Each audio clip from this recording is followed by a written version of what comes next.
Hi, guys, and welcome back to the Full Time Podcast, where we will be talking about the week of sport.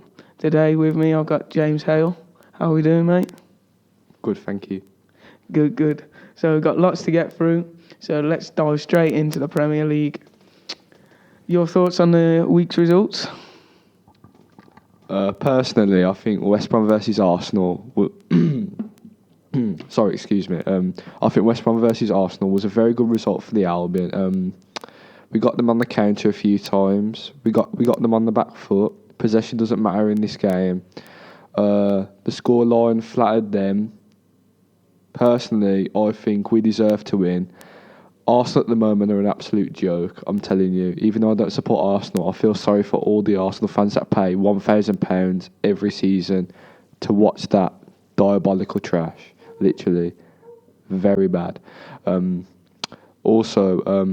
give props to Craig Dawson for getting his first ever two-goal game.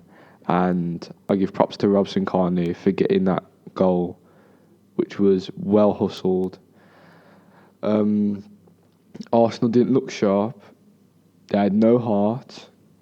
They looked careless, sloppy at times. They didn't even want to play. At times, I don't think they even wanted to play for the club, to be fair. Also, the resilience that the Albion shown was absolutely outstanding after having two games with back-to-back defeats. It's clear that we're on track to get 50 points this season. Back to you. So, yeah, I think we have to say well done to West Brom, but Arsenal didn't show up. They're not showing any desire this season. Chelsea got won against Stoke. That was a tough game for them, 2-1. But yeah, back to the top of the table with 12 points clear, I think, now. And on the other end of the table, Bournemouth beating Swansea. So Swansea are in big trouble now. Everton beating Hull 4-0. Romelu Lukaku got 2 goals. So Hull are also in big trouble. And then onto the Sunday football, Man United beating Middlesbrough. So Middlesbrough in big trouble, 3-1. And a great goal from Lingard. Your thoughts on the Man United game? I think it was a good game. Man United obviously deserved to win that game because usually I don't give Man United any credit whatsoever. I think they're a team of individuals and they don't play well as a team, but then in that game they showed that they can actually play well as a team. I think Lingard's goal was absolutely phenomenal. The way he just knuckleballed it straight into the top corner, the power and the precision, that goal must have been about 50 miles an hour easy. To do that in a game that means so much to Man United to get the European places means good for Lingard because Lingard will actually get a chance to be in the starting 11 more. Also, people that I know have been saying that Lingard's a show pony and the drama queen because of the videos on Instagram that he posts about him dancing and him having these custom handshakes with Pogba, but he's having fun, he's young. He's got to have fun. It's like saying to an old person, don't drink tea, you know what I'm saying? So, yeah, that's my thoughts. Also, I think Chelsea, because they're 10 points clear, I don't think anybody's catching them, to be fair. Tottenham are very behind on second. Man City close third. Liverpool fourth. Man United fifth. Arsenal sixth. Everton is seventh with 50. Then the Albion with 43 on eighth. So, yeah. And then the next one's Stoke, and they're like 7 points behind us, so it's good. It's very competitive this year. Yeah, I think this year the top 8 are way above the rest of the league. Manchester City drawing with Liverpool. Obviously, that was a tough game for City. I think a draw was a fair result, but then Man City dropping points. Tottenham beat Southampton 2-1. So obviously they got the 3 points. So we dropped points. But yeah, it's looking good. Obviously, I think Chelsea 100%. They shouldn't lose it now. But it's all about those Champions League places and whether do Manchester United get a Champions League place or do Liverpool. And will Arsenal even get Europe at the end of the day? Who knows? But yeah, in the week, it was the final games of the round of 16 for the Champions League.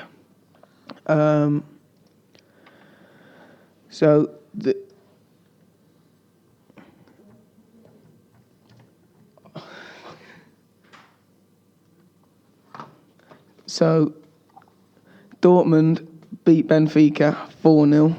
So obviously they're through to the quarter-final. Juventus v Porto. Juventus won 1-0, but they won on aggregate. And then obviously Monaco versus Man City. What a great game over the two legs that was. 6-6, I think it was, overall. Monaco winning 3-1. So, yeah. So the draw for the round of 16 is Juventus are playing Barcelona. That should be a great game. Atletico Madrid versus Leicester, which seems like a total mismatch, but who knows with what Leicester's story is. And then got Monaco versus Dortmund. That should be another good game. Monaco are free scoring. They score loads and loads of goals. And then I think the main one in this one is Bayern Munich versus Real Madrid. That is going to be a great game. Two of the best teams in the world. Yep. What do you think about the Champions League draw? Personally, I think Juventus versus Barcelona is going to be a very competitive game because they are both very good at attacking, but Barcelona has more of the edge in the defensive side of the ball. But don't get me wrong, Juventus have some world-class defenders like Barzagli, Chiellini, Benunzi, all of those players. And then you got Barcelona, who are just showing up every single season, making the Champions League fun to watch. Even though they don't win every season, they just give us good competition to watch. So it's more box office, as you can say. Leicester versus Atletico Madrid. Personally, I don't think Leicester will win this game because of the greatness of Antoine Griezmann, but who knows? Leicester have had incredible past 2 years. Actually, since the start of the season up to about February, they weren't so good. Now they started to pick up the pace after the sacking of Ranieri.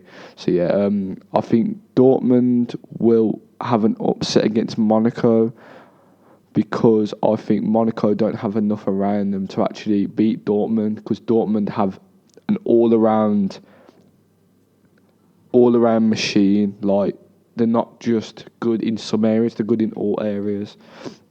Bayern Munich versus Real Madrid. I think Bayern Munich will win because technically they're the underdog in this, because Real Madrid have Ronaldo, Bale, Benzema. Even though Benzema hasn't been showing up recently, you got Bale, Rodriguez, Modric. Modric has been outstanding. And then obviously it repeats itself, and I think in the second leg, I think it will be the other teams that win, but I reckon away goals will help the other teams win. So yeah. Yeah, I think that obviously Barcelona, Juventus, Bayern Munich and Real Madrid, I think they're the four best teams in the world, obviously. But there's something about Barcelona, the way that they play football, is just, they might not be the best at the minute, they might be, but the way they play football is just amazing, and it's really good to watch. So yeah. And then the final game of the Six Nations was on the weekend. Obviously, England lost to Ireland. But at the end of the day, that didn't matter because England still won, which was good for England and good for the sport, because every time we face Ireland, it's always a tough game. And I think that they didn't play great, but they knew that they'd already won. It was 13-9, so obviously 4 points behind. Whenever England play Ireland, it's always a tough game, but at the end of the day, England winning the Six Nations is the main thing. Just so you know, if you didn't know, if England would have won this game, they would have been the only team to win 19 games in history of the Six Nations, which is a big achievement for England Rugby Club. So yeah. Yeah, so obviously it was it would have been nice for England to win, but we knew that against Ireland, it's always tough. So we won the Six Nations. That's the main thing. So yeah, on to some basketball news now. Mr. James Hale going to teach us some basketball. Okay. Yeah, I like basketball. Deal with it. Okay. No. On the weekend, Golden State Warriors played the Milwaukee Bucks. Golden State showed up after having about 3 weeks of having a shooting slump, as they say, which means obviously the shots aren't going in, and it happens sometimes. But they're still the best team in the NBA by 1.5 games. San Antonio's a close second, then Houston, but I don't think anyone will catch up with Golden State because of the culture and the greatness of Steve Kerr as the head coach. Also, I think Steph Curry is showing up again because recently he hasn't been showing up due to Kevin Durant being injured for the rest of the season. So we'll wait to see what happens when Kevin Durant comes back, because then the playoffs will be more interesting. And I think if he comes back, Golden State are going to be coming out the West. Russell Westbrook, no, I don't think he'll win MVP because he's not winning enough games. If he can get to the 4th seed, then I'll consider it, even though he's averaging a triple-double, which is like scoring 60 goals in the Premier League. That's just ridiculous. Yeah, James Harden will win it based on his team performing the way they are. Without James Harden, they're like the Lakers right now. They'll be last without James Harden, so yeah. Also, LeBron James sitting out against the Clippers. Personally, I don't like it because a fan ranted on the internet saying he paid £1,000 to go watch LeBron play and he didn't even play a single minute. Imagine how that guy must have felt. He paid all that money, front row seats, to watch LeBron play once in a lifetime. He doesn't play. How depressing must that be? It's like going to watch Messi at the new camp and he doesn't turn up. I can understand if he was injured, but he wasn't injured, so that makes it even worse. So yeah, that's my view on the week of basketball coming at you next week. So cheers for that. And obviously, the week just gone, the England squad come out for the 2 games that we're playing. Obviously, we've got Germany in Dortmund on Wednesday. That's going to be such a tough game. There's news, obviously, yesterday that Mikel Antonio got injured on the weekend, so he is out of the England squad, which is a shame because obviously he's still waiting for his first cap. I think he's a top player.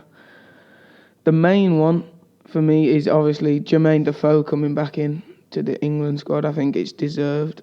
Some new names coming in like Jake Livermore, James Ward-Prowse, Nathan Redmond. Michael Keane from Burnley, he has had an awesome season and obviously he deserves to be in the England squad. So yeah, how do you think England will do against Germany on Wednesday? I think it'll be tough for England because Germany are the best team in the world on paper, but you never know with Germany. Ozil can have a bad game for Arsenal, but then he can go to Germany and be like the best player in the world, you know what I mean? Also, I don't think Phil Jones should be playing in England. That's just my personal opinion. I don't like him. I just think he's a stocky bloke with a good tackle. That's it. He's got no finesse about his game. I don't think Jermaine Defoe should be in the England squad. Not because he's not a goal scorer. It's because his team's in the bottom. That's just me though. Like, he's still a good player, and also I don't think Joe Hart should be in as well. That's just my opinion, but he's a good keeper, but he hasn't been in the Premier League this season, so I haven't got to see him. I understand where you're coming from. We're going to the football around the Europe now, to Ligue 1 or League 1, whatever you want to call it. Paris Saint-Germain beating Lyon, which is quite a good game, 2-1. Obviously, Monaco still leading Ligue 1 by 3 points against Paris Saint-Germain. They have a goal difference of 61. Yeah. They've scored 87 goals and conceded 26, Monaco. So they're top, and that is mental. That's mental stats. Obviously, Bayern Munich winning the weekend. They're still top. They're top by 13 points, Bayern Munich. So that is mental. Bayern Munich have been running the Bundesliga for however long. Real Madrid and Barcelona both at the top of the table. Real Madrid on 65, Barcelona on 63. Obviously, Real Madrid have got a game in hand, so they are 2 points clear with a game in hand. So it's not looking good for Barcelona. And then to Serie A, Juventus obviously still top of Serie A. They've been running that for so long. They've got back to their best now, I think. But all the football around Europe looks good. So yeah. And on to the big boxing fight on the weekend. Gennady Golovkin versus Daniel Jacobs. What a fight that was. I mean, you have to give it... For one, Gennady Golovkin won. It was a unanimous decision. But Daniel Jacobs put up one hell of a fight and could easily have won it. He got knocked down in the 4th round, and I think that could have possibly cost him the whole fight. But Gennady Golovkin is still a machine, and I want to see this Daniel Jacobs go against Canelo or Eubank, and then the winner faces Golovkin again. I think, Golovkin is running this show, and I don't know whether he can be stopped. What's your thoughts on the fight, and whether Golovkin can be stopped? I've always had a view based on people by thinking that not everybody can be immortal in boxing. Like, anyone can beat anybody on the right place at the right time. Also, I think Gennady Golovkin won because of the knockdown and because of the jabs that he kept producing each round. So he kept throwing him back with the jab.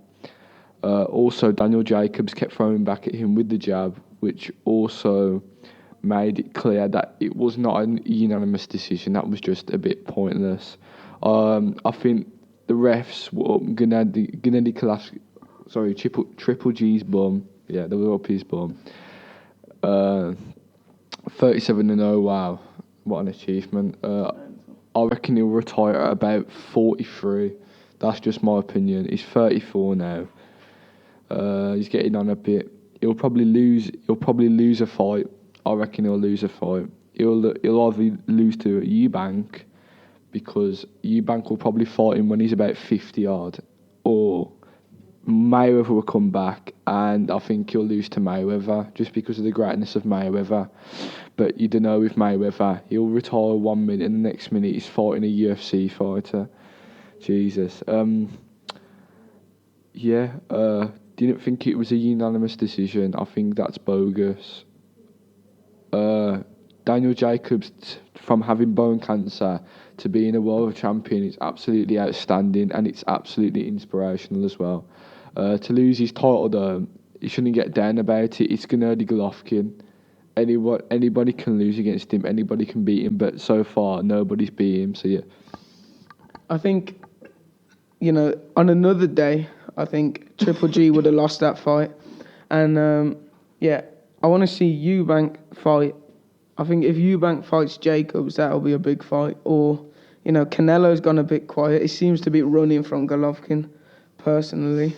But you got any thoughts on the week of sport to round it up? Let's go into UFC. One sec.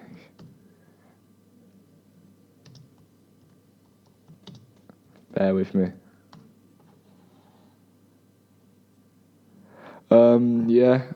I watched some of the highlights on Instagram from Fight Night, and I don't know who the fighter was, and I'm not going to lie to you, but that roundhouse kick in the face was sweet, and he knocked him out.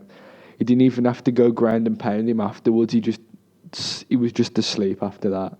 Like, there was no coming back from that roundhouse kick. personally, we're going to be going to Glasgow. I don't know if we're going to like come back to the podcast and tell you all about it and tell you what went down, but that should be fun. Also, the card for Glasgow is Paige Van Zandt, but I don't know who she's fighting. Paige Van Zandt's a good fighter, but I don't think she's like a top 5 fighter yet. She's young and she's hungry for fights. So yeah. Yeah, I think when we go to Glasgow, that's going to be it's going to be great. So to round up the week of sport, really, the Premier League, not really any upsets happen except West Brom beating Arsenal. But personally, that's not an upset. Arsenal, they're all over the shop. Fair play to West Brom. England winning the Six Nations. Gennady Golovkin beating Daniel Jacobs. That's pretty much it. So thank you for listening, and we will see you next week. Goodbye.